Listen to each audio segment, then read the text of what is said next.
Hello बच्चों, जैसे कि हम क्लास 10 की एक्सरसाइज 12.2 का इंट्रोडक्शन कर चुके हैं, तो आज हम यहाँ पर क्या करेंगे उसके क्वेश्चन। और हाँ, इसके पहले अगर हमारे चैनल को सब्सक्राइब ना किए हो तो प्लीज जाके उसको सब्सक्राइब करें और बेल आइकन को दबाना ना भूलें ताकि हमारी अपडेट आपको मिलती रहे। तो चलिए स्टार्ट करते हैं। जैसे कि फर्स्ट क्वेश्चन है, कह रहे 6 सेंटीमीटर त्रिज्या वाली मतलब एक वृत्त है जिसकी त्रिज्या क्या है 6 सेंटीमीटर है। कह रहा 6 सेंटीमीटर त्रिज्या वाले एक वृत्त के एक त्रिज्यखंड का क्षेत्रफल ज्ञात करो जिसका कोण क्या है 60 डिग्री है। तो सबसे पहले हम यहाँ बनाएंगे, क्या बनाएंगे, सर्कल। ये क्या हो गया, एक सर्कल, और इस सर्कल का क्या है, ये सेंटर। ये इसमें क्या है, त्रिज्यखंड का क्षेत्रफल निकालना। हमने इसके पिछले लेक्चर में इसका पूरा डिटेल से इंट्रोडक्शन वाला वीडियो बना चुके हैं। अगर उस वीडियो को ना देखे हो तो प्लीज जाके प्लेलिस्ट में जाके उस वीडियो को आप देख सकते हैं। तो यहाँ क्या कह रहा है, त्रिज्यखंड। तो यहाँ सबसे पहले हम बनाएंगे क्या, ये त्रिज्यखंड। ये क्या हो गया, त्रिज्यखंड, और जिसकी त्रिज्या r बराबर क्या है 6 सेंटीमीटर, ये त्रिज्या है। तो यहाँ से लिखेंगे r इक्वल टू क्या है 6 सेंटीमीटर। और कह रहा है और जिसका कोण कितने डिग्री है, मतलब ये वाला जो कोण दिया है ये कोण कितने डिग्री है 60 डिग्री। तो बोलो थीटा बराबर कितना दिया है 60 डिग्री दिया है। तो हमें त्रिज्यखंड का ये आपका क्या है, ये आपका क्या है त्रिज्यखंड, और इसका हमें एरिया निकालना है। तो यहाँ से समझिए, यहाँ से हम अगर हम करेंगे तो यहाँ से देखिए, यहाँ से हमने आपको बताया है कि त्रिज्यखंड का क्षेत्रफल इक्वल टू फार्मूला क्या होता, हमने आपको बताया है। यहाँ से देखते हैं ये फार्मूला होता है पाई आर स्क्वायर बटे 360, पाई आर स्क्वायर बटे 360 गुणे क्या होता थीटा। अब यहाँ वैल्यू रखो, पाई की वैल्यू यहाँ क्या रखेंगे 22 बटे 7। तो पाई अभी पाई की वैल्यू नहीं रखते हैं, पाई ये आर की वैल्यू क्या है 6।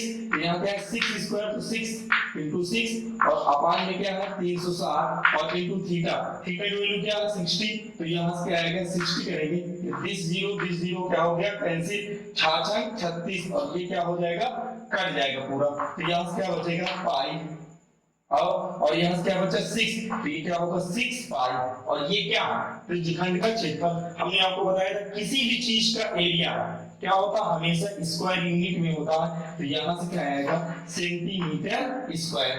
अब चाहो तो पाई की वैल्यू हम यहाँ 22 बटे 7 रख सकते हैं, वो आंसर पर डिपेंड करता है कि आंसर इस प्रकार आ रहा है कि ये पाई की वैल्यू रखा गया। तो हम पाई की वैल्यू क्या रखेंगे 22 बटे 7, तो 22 बटे 7 रखेंगे, यहाँ मल्टीप्लाई कराएंगे 6 दूनी 12, 6 दूनी 12 है 13, तो 22 छंगा 132 अपान क्या होगा 7, और ये क्या होगा सेंटीमीटर स्क्वायर, क्योंकि ये क्या यूनिट किसमें दिया है सेंटीमीटर में, तो ये एरिया है तो सेंटीमीटर स्क्वायर, और यही आपका क्या हो जाएगा आंसर हो जाएगा।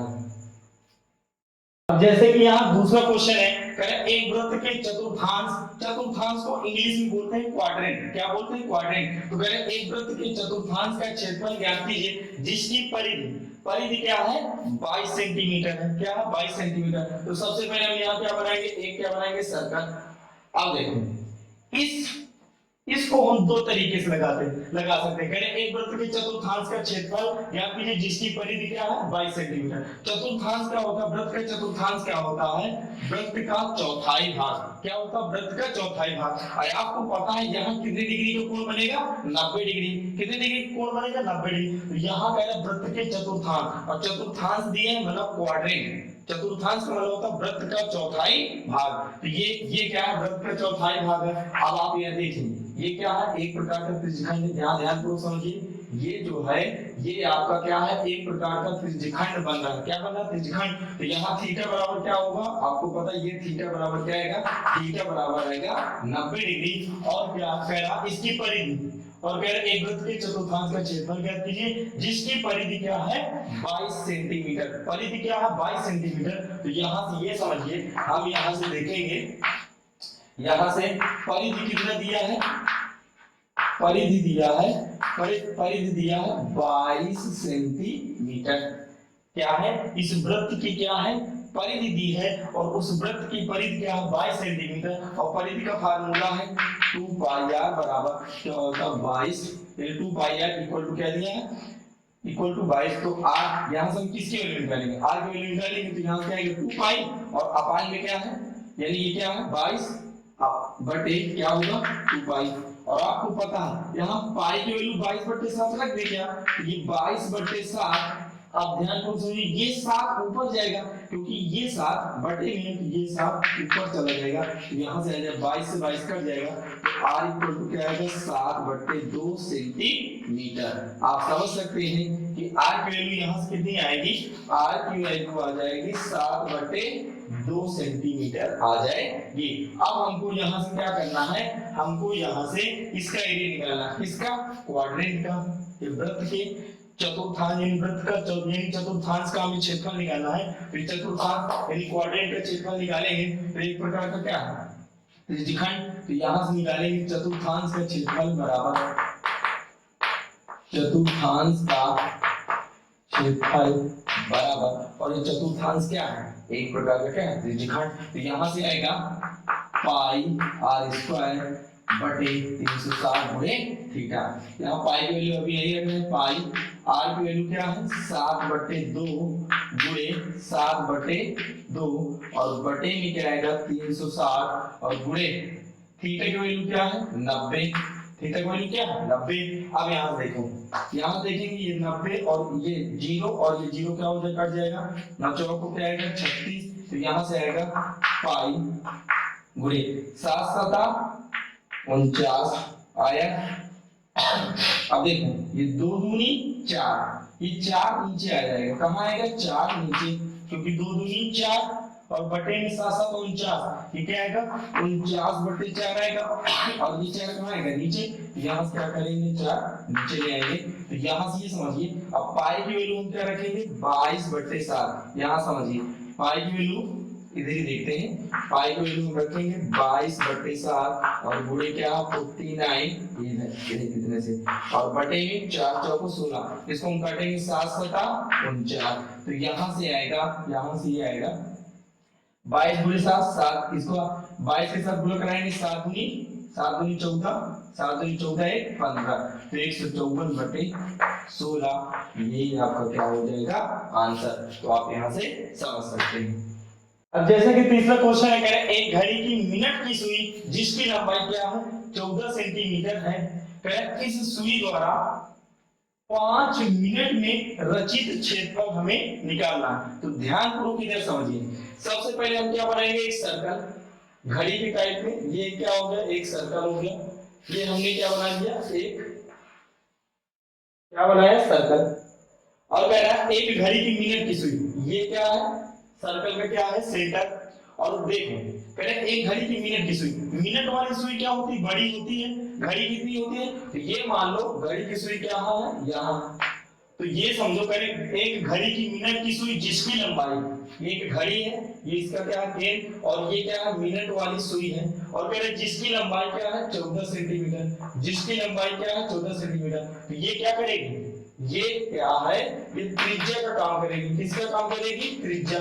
तो आप समझ सकते हैं ये क्या है त्रिज्या, त्रिज्या का मान क्या है 14 सेंटीमीटर। तो कह रहा है जिसकी लंबाई 14 सेंटीमीटर है, कह रहा है इस सुई द्वारा 5 मिनट में रचित क्षेत्रफल हमें निकालना है। तो ध्यान को समझो, इधर देखो हमने एक सर्कल बनाया, घड़ी है मान लो क्या घड़ी, और ये क्या मिनट वाली सुई है, और इस सुई की लंबाई क्या है 14 सेंटीमीटर। ये जो घड़ी की सुई है ये किसका काम करेगी त्रिज्या का काम करेगी, रेडियस का। तो यहाँ r इक्वल टू क्या लेंगे 14 सेंटीमीटर। अब ध्यानपूर्वक समझिए, अब ध्यानपूर्वक समझिए, मान लो ये मिनट वाली सुई पहले कहाँ थी यहाँ थी, इधर ध्यानपूर्वक समझना, मान लो ये मिनट वाली सुई पहले कहाँ थी यहाँ थी, और ये 5 मिनट बाद, ये 5 मिनट बाद कहाँ आ गई यहाँ आ गई। पहले बात समझिए, पहले घड़ी की मिनट वाली सुई कहाँ थी यहाँ थी, और 5 मिनट बाद कहाँ आ गई यहाँ आ गई। ये घड़ी की ये जो मिनट वाली सुई 5 मिनट बाद यहाँ आ गई। तो हमें कह रहा है 5 मिनट में इस मिनट के सुई के द्वारा रचित क्षेत्रफल ये वाला हमको एरिया निकालना है। अब आप ये समझिए ये क्या बन गया, एक त्रिज्यखंड बन गया है। क्या बन गया त्रिज्यखंड। हमें यहाँ r की वैल्यू पता है, लेकिन कोण का मान, अब ये समझिए ये मिनट की सुई यहाँ थी 5 मिनट में यहाँ आ गई, लेकिन इसके बीच में बनने वाला कोण हमें पता नहीं है। ध्यानपूर्वक समझना, इसके बीच में बनने वाला कोण हमें पता नहीं है, तो हम यहाँ स्टेप बाय स्टेप ये सॉल्व करेंगे। तो यहाँ से ये समझो ध्यानपूर्वक। अब ये बताओ, मिनट की जो सुई होती है एक चक्कर कितने देर में लगाती है? ये जो मिनट वाली सुई होती है, मिनट वाली सुई एक चक्कर 1 घंटे में लगाती है कि नहीं लगाती? बिल्कुल। जो मिनट वाली सुई है, आप बोलेंगे सर जो मिनट वाली सुई होती है एक चक्कर लगाने में 1 घंटा लेती है। कितने घंटा लेती है? 1 घंटे। अब आपको पता है कोई भी चीज अगर एक चक्कर मारेगी तो उसके द्वारा बनने वाला कोण कितने डिग्री का होगा? 360। कोई भी चीज एक चक्कर में बनने वाला कोण क्या होगा? 360। तो यहां से लिखेंगे क्या? यहां से लिखेंगे मिनट के सुई के द्वारा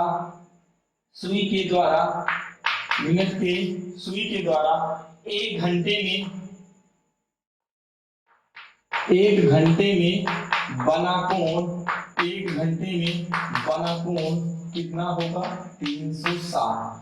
क्योंकि यहाँ समझिए कि जो मिनट की सुई होती है वो 1 घंटे में 1 चक्कर लगाती है। इधर समझ सकते हैं कि मिनट की सुई के द्वारा 1 घंटे में बना कोण, यानी मिनट वाली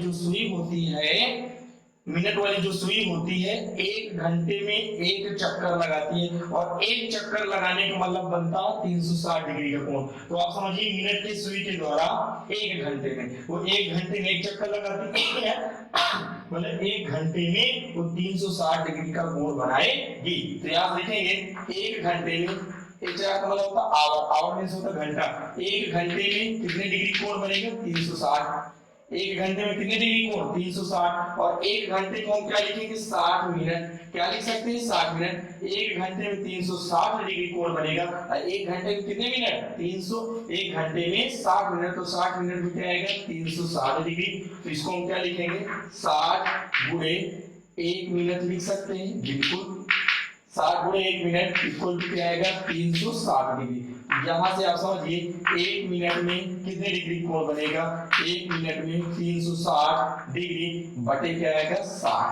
समझ में आई बात? 1 मिनट में ये 0 0 पर जाएगा 6 36। तो आप बोलेंगे 1 मिनट में कितने डिग्री कोण बनेगा? 6 डिग्री। इसका मतलब समझते हैं कि जो मिनट वाली सुई है 1 मिनट में 6 डिग्री का कोण बनाएगी। कितने डिग्री कोण बनाएगी? 6 डिग्री का कोण बनाएगी। तो यहाँ से समझो हमें कितने मिनट लेना है? 5 मिनट। पहले 5 मिनट में रचित क्षेत्रफल, तो यहाँ लिखेंगे 1 मिनट में जब 6 डिग्री का कोण बन रहा है, 1 डिग्री में जब 6 डिग्री का कोण बन रहा है, तो यहाँ से लिखेंगे 5 डिग्री में बना कोण क्या आएगा? 1 डिग्री में 6 डिग्री, यानी 1 मिनट में 6 डिग्री का कोण बनेगा। तो 5 मिनट में, यहाँ से लिखेंगे 5 मिनट में, 1 मिनट में 6 डिग्री, तो 5 मिनट में बना कोण क्या आएगा? 6 पंजे 30 डिग्री। कितनी डिग्री? 30 डिग्री आ जाएगा। तो यहाँ से थीटा की वैल्यू कितनी आ जाएगी? 30 डिग्री आ जाएगी। अब इसका हमें एरिया क्या करना है? निकाल लेना है। तो क्या है? तो यहाँ से लिखेंगे 5 मिनट में रचित क्षेत्रफल, और ये एक प्रकार का क्या है? त्रिज्यखंड है। तो त्रिज्यखंड का क्षेत्रफल यहाँ से आएगा, क्या आएगा? पाई आर स्क्वायर बटे 360 गुणे थीटा। यहाँ से करिएगा, यहाँ से करते हैं, यहाँ पाई की वैल्यू अभी हम नहीं रखते। आर की वैल्यू क्या है? आर की वैल्यू है 14। तो यहाँ से आएगा, यहाँ समझिए पाई की वैल्यू भी ना रखिए, और आर की वैल्यू क्या रखेंगे? 14। तो क्या है? 14 गुणे 14 बटे 360 गुणे थीटा, और थीटा की वैल्यू कितनी है? 30। तो यहाँ से क्या रखेंगे? 30। 30 क्या होगा? कैंसिल, और 3 एकम 3 और 3 दूनी 6। तो यहाँ से आ जाएगा पाई गुणे क्या आएगा? 14 गुणे 14 बटे 3 एकम 3 दूनी 6 बटे क्या आएगा? 12। 2 से काटो, किससे कटेगा? 2 से। तो 2 छंग 12, 2 सते 14, 2 तिहाई 6 और 2 सते 14। तो यहाँ से क्या आएगा, अब पाई की वैल्यू क्या रखेंगे 22/7, तो 22/7 गुणे 7 और गुणे क्या आएगा 7 और बटे में क्या आएगा 3, ये 7 से 7 कट जाएगा और 22 सत्ते 154, 7 दूनी 14, 7 दूनी 14 1 15 और बटे क्या आएगा 3 सेंटीमीटर स्क्वायर। यही आपका क्या हो जाएगा आंसर। अब जैसे चौथा क्वेश्चन है, कह रहा 10 सेंटीमीटर त्रिज्या वाले एक वृत्त की कोई जीवा केंद्र पर समकोण अंतरित करती है। कितना बनाती है, समकोण अंतरित करती है। तो क्षेत्रफल हमें निकालना है। फर्स्ट है संगत लघु वृत्तखंड का क्षेत्रफल और संगत दीर्घ त्रिज्यखंड का क्षेत्रफल निकालना है। तो सबसे पहले हम क्या करेंगे, यहाँ एक क्या बनाएंगे, सबसे पहले हम एक क्या बनाते हैं सर्कल। क्या बना दिया, सर्कल, सर्कल बना दिया। तो यहाँ देखो पहले 10 सेंटीमीटर त्रिज्या वाले एक वृत्त की कोई जीवा, इसकी त्रिज्या कितनी है 10 सेंटीमीटर। सिंपल लिख लेंगे कि त्रिज्या आपकी क्या है 10 सेंटीमीटर।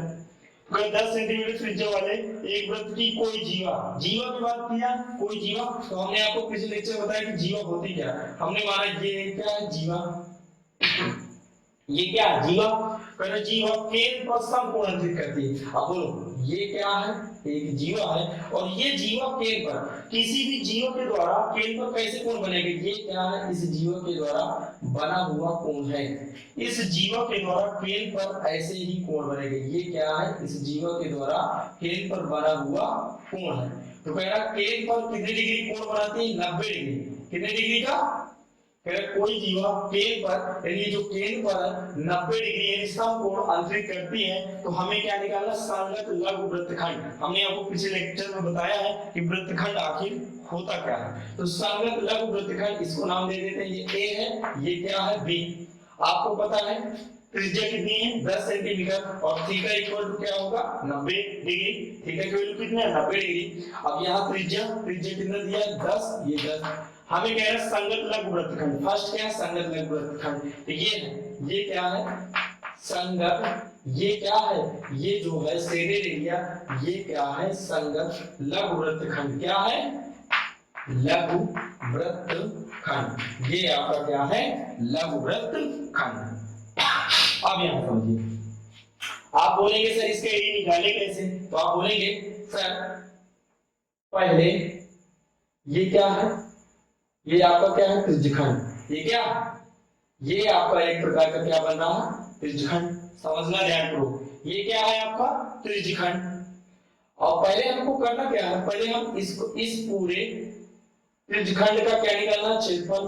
पहले हमें पूरे त्रिज्यखंड का क्षेत्रफल निकाल लेंगे, फिर उस त्रिज्यखंड के क्षेत्रफल में से इस त्रिभुज, ये क्या है ये त्रिभुज है और एक ऐसा त्रिभुज है समकोण त्रिभुज है, इस त्रिभुज का क्षेत्रफल क्या कर देंगे घटा देंगे, तो हमें ये वाला एरिया आ जाएगा। फिर से समझो, पहले हमें इस पूरे त्रिज्यखंड का क्षेत्रफल निकालना है, फिर उससे ऊपर वाले त्रिभुज का क्षेत्रफल घटा देना है, तो हमें संगत लघु वृत्तखंड का क्षेत्रफल आ जाएगा, हमको मिल जाएगा। तो यहाँ से देखते हैं फर्स्ट नंबर लघु वृत्तखंड का क्षेत्रफल। यहाँ लिखेंगे लघु वृत्तखंड का, लघु वृत्तखंड का क्षेत्रफल बराबर आएगा क्या, पहले क्या निकालेंगे त्रिज्यखंड का क्षेत्रफल। यहाँ लिखेंगे त्रिज्यखंड का एरिया, एरिया मींस होता है क्षेत्रफल, शॉर्ट में लिखे दे रहे क्योंकि जगह नहीं है, का एरिया माइनस त्रिभुज का एरिया मतलब क्षेत्रफल।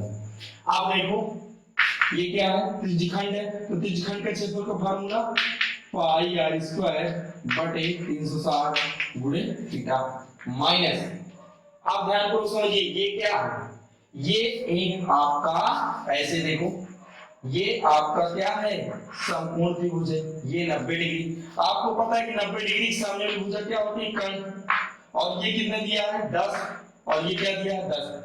समकोण त्रिभुज के क्षेत्रफल का फार्मूला क्या होता है 1/2। अगर हम इसका एरिया निकालेंगे, क्या निकालेंगे एरिया 1/2 आधार गुणे क्या होगा ऊंचाई, 1/2 आधार गुणे ऊंचाई।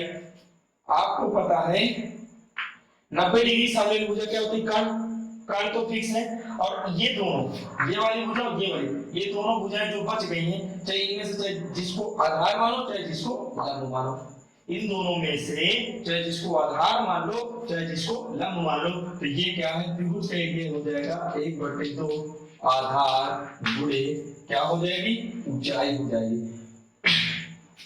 तो यहाँ सुनिए पाई की वैल्यू अभी नहीं रख रहे हैं, यहाँ क्या आएगा पाई आर की वैल्यू हमें दिया है 10, 10 के स्क्वायर तो 10 गुणे 10 अपॉन क्या है 36 और थीटा की वैल्यू कितना दिया 90, तो यहाँ क्या रखेंगे 90 आएगा और माइनस 1/2 आधार कितना है आधार भी 10 है और लंब भी 10 है और 90 डिग्री का वैल्यू क्या होगी ये तो कर्ण होती है, तो ये क्या है 1/2 आधार मान आधार 10 और ऊंचाई भी 10, इसको काटो 2 पंजे 10, यहाँ से आएगा ये 20, यहाँ से देखो 9 चौको 36 कट गया, इसको काटो 2 दूनी 4 दो पंजे 10 और 2 पंजे 10, यहाँ से क्या बचेगा 5 पंजे 25, यहाँ से आएगा 5 पंजे 25 पाई क्या आएगा 25 पाई और क्या बचा और माइनस 5 दहम्मा 50 और तो कुछ नहीं बचा और हमारे पास कुछ नहीं बचा, थोड़ा सही लिखते हैं माइनस का क्या आएगा 50। अब यहाँ ध्यान दो ये 25 पाई यहाँ से 25 गुणे पाई की वैल्यू 22/7 रख देते हैं 22/7 और माइनस का क्या है 50। अब ध्यान दो इसको साफ ही दे रहे हैं, अब उधर ही देखते हैं। अब देखिए इधर पहले इसका गुणा कराते हैं 25 दूनी 50 और 25 दूनी 50 50 5 55, तो यहाँ से आएगा 5 से माइनस का क्या आएगा 50, तो इधर इस 7 का इसके साथ मल्टीप्लाई कराएंगे तो 550 माइनस 500 यानी 5 से 35 तो 350 और अपान में क्या आएगा 7। अब इधर देखिए अब 550 से 350 घटाएंगे तो यहाँ से आएगा 200, क्या आएगा 200 कितना आएगा 200/7 और ये क्या होगा सेंटीमीटर स्क्वायर, मतलब आप कह सकते हैं इस वृत्तखंड का लघु वृत्तखंड का क्षेत्रफल कितना आएगा 200/7 सेंटीमीटर स्क्वायर। अब इसी प्रकार आपको पहले ध्यान को समझना, इसी प्रकार जो सेकेंड ऑप्शन है सेकेंड ऑप्शन में क्या है संगत दीर्घ त्रिज्यखंड का क्षेत्रफल निकालना।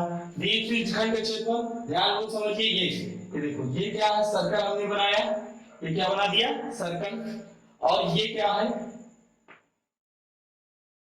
है यहाँ है 90 डिग्री है, तो ये आपका क्या था त्रिज्यखंड, ये क्या था त्रिज्यखंड, तो इसको हम क्या बोलते हैं इसको हम बोलते हैं लघु त्रिज्यखंड। क्या बोलते हैं इसको हम बोलते हैं लघु त्रिज्यखंड और इसके ऊपर वाले पार्ट को हम बोलेंगे दीर्घ त्रिज्यखंड। क्या बोलेंगे दीर्घ त्रिज्यखंड। तो हमको हमें ये बताना है संगत दीर्घ त्रिज्यखंड का क्षेत्रफल, तो ये कैसे आएगा आप बोलेंगे सर ये क्या है ये है लघु त्रिज्यखंड। तो आपको निकालना क्या है पहले पूरे वृत्त का क्षेत्रफल निकालना है, ये खुद से करना है, पूरे वृत्त का क्षेत्रफल निकालोगे क्या करोगे पूरे वृत्त का पहले हमें क्या करना है क्षेत्रफल निकाल लेना है, फिर उस वृत्त के क्षेत्रफल में से इसका एरिया क्या करना है घटा देना। पहले हमें पूरे वृत्त का क्षेत्रफल निकालना है, ये निकाल देंगे, फिर उस वृत्त के क्षेत्रफल में से इस लघु त्रिज्यखंड का क्षेत्रफल इतना क्षेत्रफल हम क्या कर देंगे घटा देंगे, तो ये क्या आ जाएगा दीर्घ त्रिज्यखंड का क्षेत्रफल आ जाएगा। तो आप यहां से निकाल सकते हैं। तो चलिए बच्चों आज की क्लास यहीं तक रखते हैं, फिर मिलते हैं अगली क्लास में। और हाँ प्लीज अगर बच्चों हमारी वीडियो आपको अच्छी लगे तो प्लीज बच्चों हमारे वीडियो को लाइक करें और सब्सक्राइब करें तथा बेल आइकन को दबाना ना भूलें ताकि हमारी अपडेट आपको मिलती रहे। तो चलिए फिर मिलते हैं एक अगली वीडियो में, तब तक के लिए बाय बाय, टेक केयर।